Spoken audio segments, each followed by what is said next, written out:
is a baseline schedule in construction? In this video, I'm going to make it so that you're in control of that baseline and benefiting from it and not the other way around. I don't want that baseline in control of you.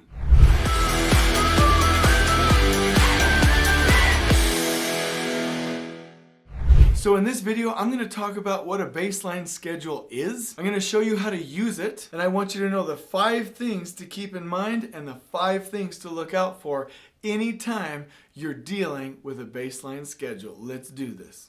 A baseline schedule is a fixed reference point used to compare project performance over time. Baseline schedules are used by project managers to understand how project scope, schedule, and cost are progressing throughout the life cycle of the project. If the project is performing either ahead or behind that baseline comparison, then the contracting team can either come up with a recovery plan or they can modify the baseline schedule through an approved change order with the owner. Most owners will expect you to meet the baseline expectations by adding more resources, which we'll talk about later in this video. So we really use baselines in construction to communicate the plan. So it's not the project document that is used to maintain the schedule throughout. It is a planning document, and it is an exhibit that is typically issued or looped into the overall GMP package and can become an exhibit in the prime agreement. So the baseline schedule is the target. This is what we promised the owner that we would accomplish. And it is used to compare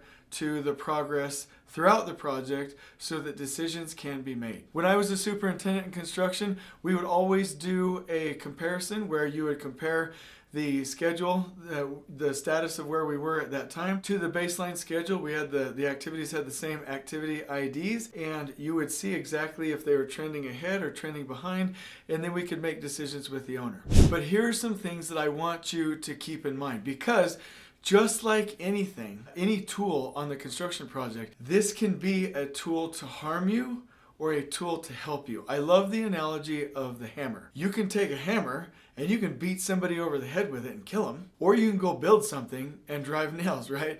You can use this tool to build, or you can use this tool to destroy. And what I see when I go around the country and sometimes around the world is I see that baseline schedules will restrict the team from actually doing their job, and it's used to hurt contractors. So I don't want that for you. Really, the idea should be, hey, this was our target, right? How does that compare to where we are? And that should enable the team to make common sense decisions. That's really what it should be used for. And as you go through the project, you should be able to understand, hey, that baseline schedule was made quite a while ago, right? And as we progress through, we'll understand that changes need to be made. So you're going to get into trouble if anyone tells you that you can't modify the plan, or if anyone tells you that you have to follow that plan exactly.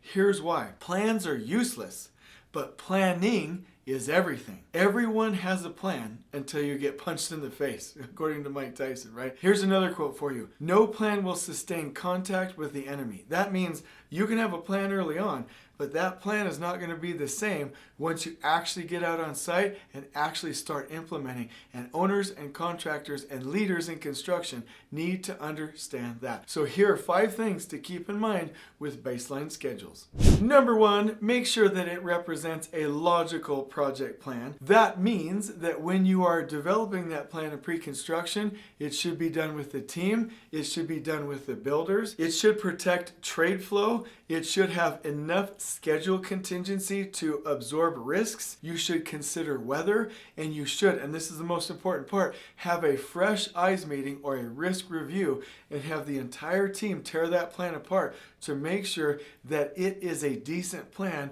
with contingency plans, meaning that you have plan A, but you also have plan B, C, D, E, or F. That is what I mean by having a realistic and accurate plan from the start. Number 2, and I've said this just a little bit early on, it must protect trade flow, but I'm going to give this concept its own number because it's so important. You cannot make a schedule that has trades stacking throughout your project. That's called trade burdening when you have a trade be in too many spots, or if you have too many trades in one area where they don't fit, which is called trade stacking.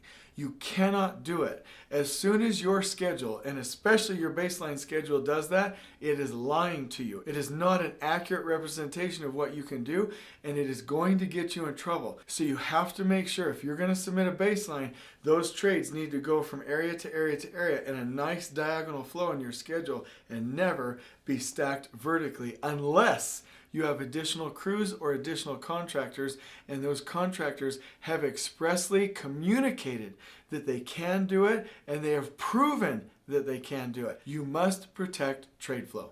Number 3, when you are creating your baseline schedule, you take your phases and make sure that they are linked together properly. So when you do your mobilization, your foundations, your superstructure, your interiors, exterior, your site work, your commissioning, your closeout, all of those major phases have to be connected in an intelligent way. Some of the things that I typically look out for is, for the foundations, have I given myself enough time? If you have a basement, I promise you don't have enough time, right? Your superstructure, are you starting things like exterior or interiors at the right time? Have you given that structure enough time to be racked and bolted and fireproofed? Have you given the concrete enough time for reshores to be removed throughout? Have you started the interiors at the appropriate time when you have exterior framing? Have you started drywall after you're substantially dried in with your exterior curtain wall? These are key things that you have to make sure are structured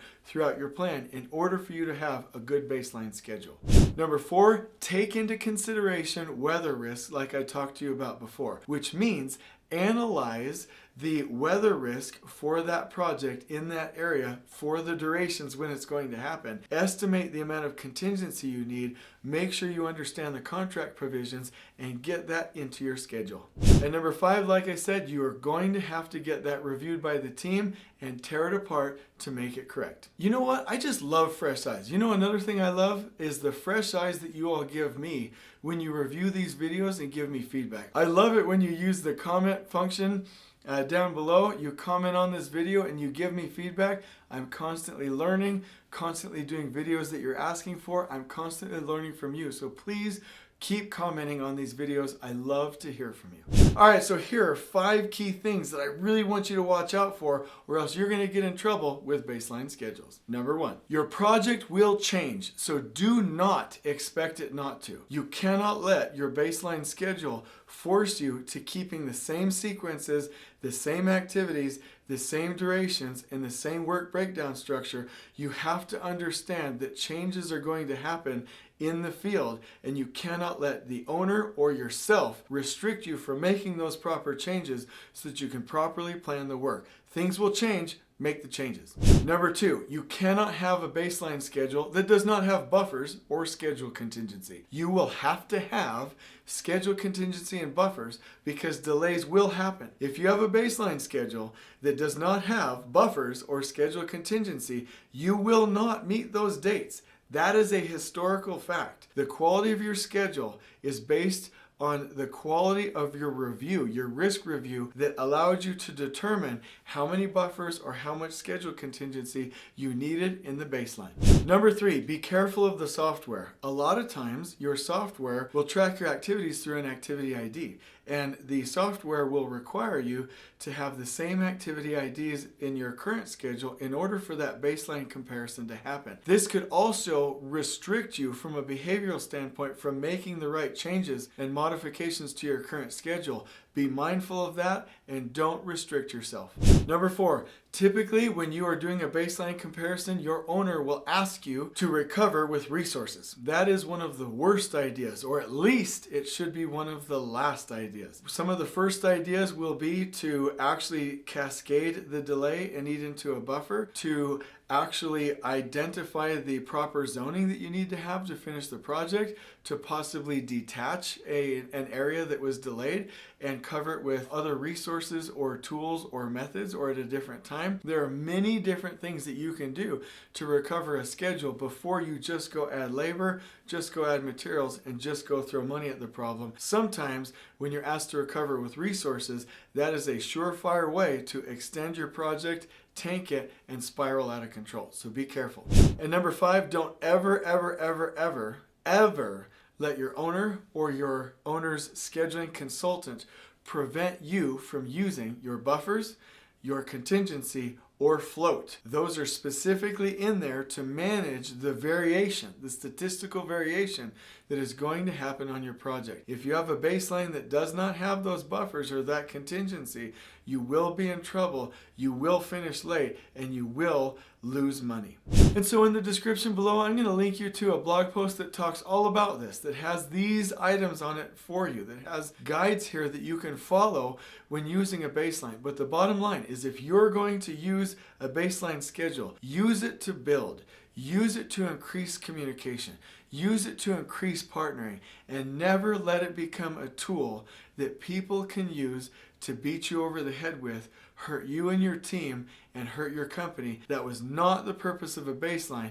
And if somebody's using it that way, it's actually not a baseline. So I really hope you've enjoyed this video and your mind has been expanded to the proper use of a baseline, and that you can be in control of it and use it as a tool instead of you being controlled by it and being abused by it. I hope the best for you when using baselines, and I hope you've enjoyed this video. On we go.